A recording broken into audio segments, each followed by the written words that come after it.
Hello students, welcome back to my YouTube channel. बच्चे, आज हम करेंगे शेयर्स या debentures issued for consideration other than cash. आपके रक्षित भैया टॉपिक को इतने इजीली समझाएंगे कि आपको आराम से समझ आ जाएगा और मेरी गारंटी है कि ये टॉपिक बेटा 4 नंबर के आने के पूरे चांसेस बनते हैं, पूरे चांसेस बनते हैं। तो प्लीज ये टॉपिक को समझ लेना ध्यान से। सबसे ज्यादा चांस होते हैं ये वाले आने के, बट कभी कभी पेपर में ये दोनों टॉपिक्स भी आ जाते हैं।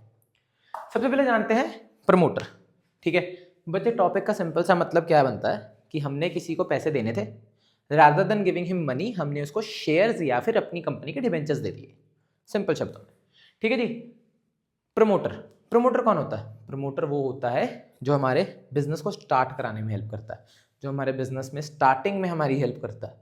ठीक है, उसको कहते हैं प्रमोटर। इस पे ज्यादा टाइम नहीं वेस्ट करूंगा, लेकिन उसको जो खर्चे देते हैं उस खर्चों को कहते हैं इनकॉर्पोरेशन एक्सपेंसेस। फर्म को इनकॉर्पोरेट करते टाइम जो खर्चे होते हैं ये एक ही बारी किए जाते हैं, इनको कहा जाता है इनकॉर्पोरेशन एक्सपेंसेस।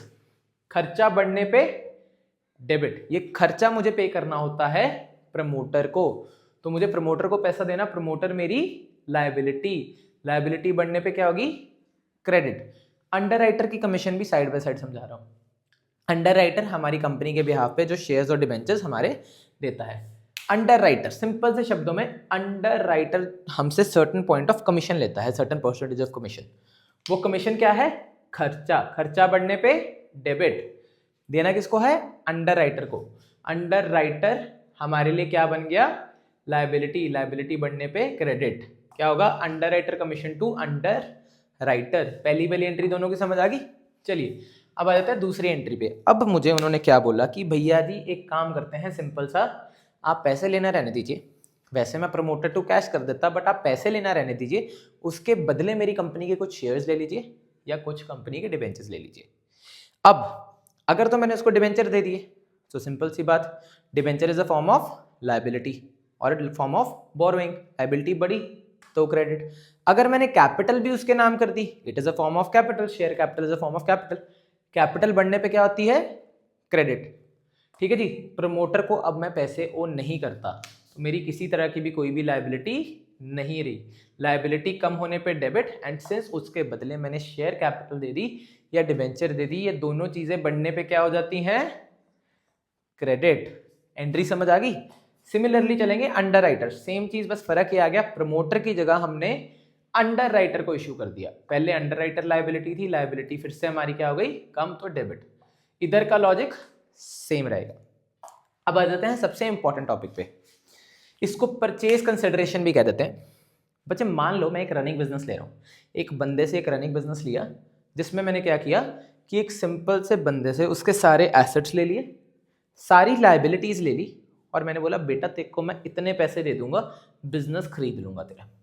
ठीक है, मान लो मैंने उसके बिजनेस के 1 लाख के एसेट्स खरीदे, 2 लाख वर्थ ऑफ लाइबिलिटीज ली, और मैंने बोला भाई तेरे को मैं, एक्चुअली ऐसे कर देते हैं, एसेट्स 4 लाख के और लाइबिलिटी 2 लाख की। मैंने उसको बोला भाई मैं तेरे को ना 5 लाख साथ में कैश दूंगा, या फिर 5 लाख रुपए तुझे मैं पे करूंगा, जैसे मर्जी पे करूं, 5 लाख तुझे मैं पे करूंगा।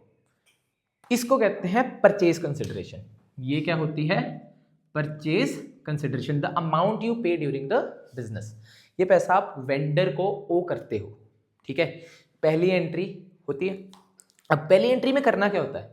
सारे एसेट्स डेबिट क्योंकि उनकी नेचर डेबिट होती है, सारी लायबिलिटीज क्रेडिट क्योंकि उनकी नेचर क्रेडिट होती है, और जो वेंडर है उसको जो पैसा देना है, he is a liability for me, liability बढ़ी तो क्रेडिट। अब इसमें अगर आपकी डेबिट साइड ज्यादा है और क्रेडिट साइड कम, गोल क्या होता है? डेबिट और क्रेडिट को बैलेंस करना होता है। तो दोनों को बराबर करने के लिए मैं कैपिटल रिजर्व का खाता खोलूंगा। क्या करूंगा? कैपिटल रिजर्व का खाता खोलूंगा। ऑन दी अदर हैंड, अगर मेरी लायबिलिटीज ज्यादा है और एसेट्स कम, तो फिर मैं गुडविल का खाता खोलूंगा। बेटा देखो, अगर आप किसी कंपनी में कम एसेट्स और ज्यादा लायबिलिटीज के बावजूद ज्यादा पैसा देने के लिए रेडी हो, क्यों ज्यादा पैसा देने के लिए रेडी हो गए? उसकी गुडविल है ना कंपनी की, तभी ज्यादा पैसा देने के लिए रेडी हो गए। जैसे अब इस केस में देखो, मुझे एसेट्स 4 लाख के मिल रहे हैं, लायबिलिटीज 2 लाख की, और मैं उसको 5 लाख और देने के लिए राजी हूं। मेरे को तो जेब से 7 लाख लगाना पड़ा, और एसेट्स कितने के मिले? 4 लाख के। तो ये जो पैसा है मैं क्यों दूंगा? क्योंकि उस कंपनी की गुडविल होगी ना, उसका नाम होगा बिजनेस में, तो मैंने गुडविल का ही उसको 3 लाख रुपए दे दिया। तो दो बैलेंसिंग फिगर्स हैं, अगर क्रेडिट ज्यादा तो गुडविल, डेबिट ज्यादा तो कैपिटल रिजर्व। क्लियर है, कोई डाउट तो नहीं। अब जो पैसा मैंने वेंडर को ओ करता हूं, ठीक है, अब मैं उसको क्या करूंगा, वेंडर को पैसा देना चाहता हूं। अब मैं वेंडर को पैसा दूंगा, उसके सिनेरियो में या तो मैं उसके नाम शेयर्स कर दूंगा या मैं डिबेंचर कर दूंगा, जिससे वेंडर मेरी लायबिलिटी नहीं रहेगा, लायबिलिटी कम होने पे डेबिट, और क्योंकि उसके बदले उसको शेयर कैपिटल या डिबेंचर दे दिया, तो इसी वजह से क्या हुआ, यहां पे मैंने उतने की शेयर कैपिटल या डिबेंचर उसके नाम कर दिया, जो सेम लॉजिक यहां पर अप्लाई हुआ था। ठीक है जी। इसके कुछ केसेस भी होते हैं, क्वेश्चंस भी होते हैं जो मैं आपको जरूर करवाऊंगा, बिकॉज ये टॉपिक बहुत ज़्यादा इंपॉर्टेंट है और आने की प्रोबेबिलिटी बहुत ज़्यादा हाई होती है इसकी। तो ये हमारा बेसिक लॉजिक है। होपफुली आपको ये टॉपिक का बेसिक कंसेप्ट समझ आ गया होगा। Now, if you like the video, do subscribe to my channel, Fearless Flyers, and do press the bell icon. Thank you so much for watching.